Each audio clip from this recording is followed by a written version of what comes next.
The Madness of Crowds by Douglas Murray is a book by author-reporter. I first heard about Douglas Murray through YouTube videos. He often does a lot of interviews and podcasts and things like that. And his views about outrage culture are a little bit explained in this book.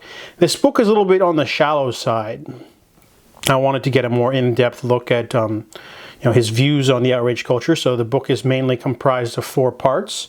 There's gay, women, race, and trans. Trans being the most interesting explored subject. The other 3 are kind of only loosely explored in certain areas. So the main opening, story introduction is about basically conversion therapy and how some gay activists were able to make a screening for a movie called Voices of the Silenced, which is about is a sort of I wouldn't say propaganda film, but it's like a personal film made by pro-conversion therapy people. And they were going to have it played at this movie theater, and then the gay activists were able to get it shut down and moved to a different place. And Douglas Murray, he went to the screening because he was curious, he wanted to see what it was all about, not because he wants to go join the gay conversion therapy crowd. But he came up with 2 points of why you should allow people who have different opinions to still talk, even if you're vehemently opposed to their ideas.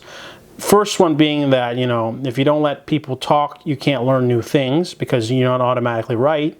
And B, even if, they are wrong, letting them voice their platform and their opinion so that way you can disagree with them and you can, show them with, debate and proper, conversation that, they're on the wrong side, Obviously, I think most people don't like conversion therapy, or they know of it, or they know the terrible things it does. But, if you constantly harass people to the point where they won't even talk about it, they're just going to harbor their own ill-begotten side, and then they won't, learn. They won't talk about it. They won't, never change their mind, because every time they try to explore their stance, they get shut down. And the guy that created that movie, or he organized a screening or whatever, he went on Piers Morgan and got shut down. So that was sort of the opening sort of thing that Douglas Murray was trying to introduce. And then that's the first part of the gay chapter. The rest of it was about queer versus gay and how gay has become a political thing. I wasn't really interested in that one. And it wasn't really a topic that's sort of pushed to the forefront nowadays. Trans takes a bigger step. That's why it's the biggest chapter.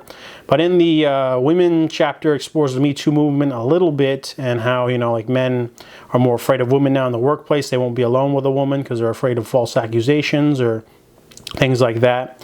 And it's gotten to the point where people might be inventing certain parts of discrimination so that they have something to fight towards. And, the people are developing the mentality, if you're not with us, then you're against us, who obviously wouldn't want to be part of progress, down with inequality, down with racism, and if you don't, go like this, they're like, are you against us, are you a transphobe, you homophobe, you racist, things like that. So people are afraid of that mob mentality, and he goes through numerous examples of this happening in different places for civilians and celebrities. People get canceled all the time, sometimes for something that's not even people would consider, an offense, but, people still go after them, and it gets to the point where you can't quantify whether it's worth canceling someone over something or not, and there's no quantifiable, way to see if someone can come back, because, James Gunn gets to come back, but how come not, Louis C.K., and it's because they're both different things, and then they explore race in the race chapter, obviously, and they go over, Harvard. Harvard's the big example they use where in order to, fill those, diversity quotas and get the black students, they'll interview and vehemently try to get more black students over the multitude of Asian students, because there's so many Asian students and they don't want them to be the majority of the student body, so they sort of just pass over lots of Asians who apply for Harvard because they have to have the, hey, look, we have enough black people, but no Asians, because we have too many of those. So you end up, being kind of racist in order to avoid other types of racism. And there's other, things about privilege in there that are explored, but only touched upon. And then the most interesting chapter was definitely the trans chapter, in which he talks about how, it's a sort of movement where you just accept it if someone says they're trans without giving them any proper counseling or anything, because a lot of people are just like, you have to allow someone to be trans if they say they are, no matter what, even though the feeling could go away. And people ignore the studies, or if you try to tell them something they don't want to hear, they call you transphobe, or they say your kid's going to kill themselves. And then you got people trying to give hormones to younger people, or always trying to push for surgery and saying, hey, you only have to come in and get hormones every 6 months. There's a wait list of 30,000. If you don't get it now, you won't get your hormones later. And he goes over an example of one person who almost went over it, because when you do transitioning, there comes a point where you cannot go back. And, sometimes people aren't going to like the stances that he brings up in this book. But the main, I think, conclusion of the book was politics is very important. There's a lot of things that are unfair in the world, and it's good to argue against them, but you can't let that consume your whole life, You can't allow that to be the only thing driving you forward, Like people say, are you always on? What does that mean? That means that you're always pushing for change and equality, but there must be other things that fulfill your life as well. People or hobbies or other fights, And, on Goodreads, it has a very mixed reviews. Some people say that they don't like his politics or his stance. Other people think it's great. For me, I thought the book was really interesting. I went through it in like 3 days, to be honest. It's not a very long book. It's only around 275 pages, like 260, I'd say, without the glossary and index.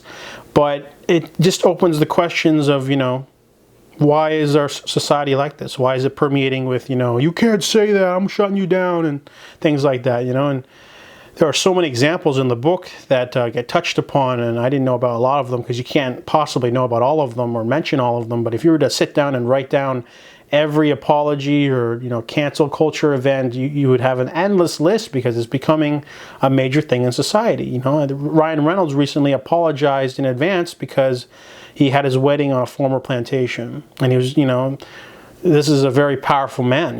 He's very rich and influential, great career, he's beloved. He's afraid of waking up one day to just simply have his career gone. So he feels like he's got to tiptoe and apologize for something that, like the chances of anyone saying Ryan Reynolds is a closet racist because he did something that he didn't even know about, that's what people are afraid of, and it's becoming more asinine and ridiculous. And some of the examples in the book are really great, especially the Wellesley College incident, in which a young woman wanted to be identified as like a gender fluid femme man. So wanted to be called Timothy and referred to a man. So they're like, sure, and they used his pronouns and everything. Everything was going good until he wanted to be the president of the diversity club or group, and people were very vehemently opposed to that. They went all over him and said, we don't want a white man representing this because you're part of the patriarchy. And it went full circle. Woman transgender to man, and then white man bad, basically. And then they basically protested and shut down the election so that he could not become the president of the diversity group. And it's such an asinine situation, like it got to the point where, they took it too far. It's almost like it just boggles the mind, and stuff like this happens all the time, mostly in America, but it happens in the UK. And, the thing to take away from the book is, discussion is important. Even if you vehemently deny, conversion therapy, it's good to, have that sort of villain at least be there to, spout their stance so that you can take a stand against it, rather than, demonizing them to the point where they won't ever consider budging on their thing. So The Madness of Crowds is a very interesting book. I really enjoyed it. There's a little bit surface level. I wish they would have gone a little bit deeper in the gay, race, and women chapters, but the trans chapter is very intriguing. You learn a lot of stuff about everything, about the history and where it comes from. And so I definitely enjoyed it. It's not for everyone, but if you want to, just open your mind a little bit to, what's going on in today's society, I definitely say check it out. And I give the book a recommendation for sure.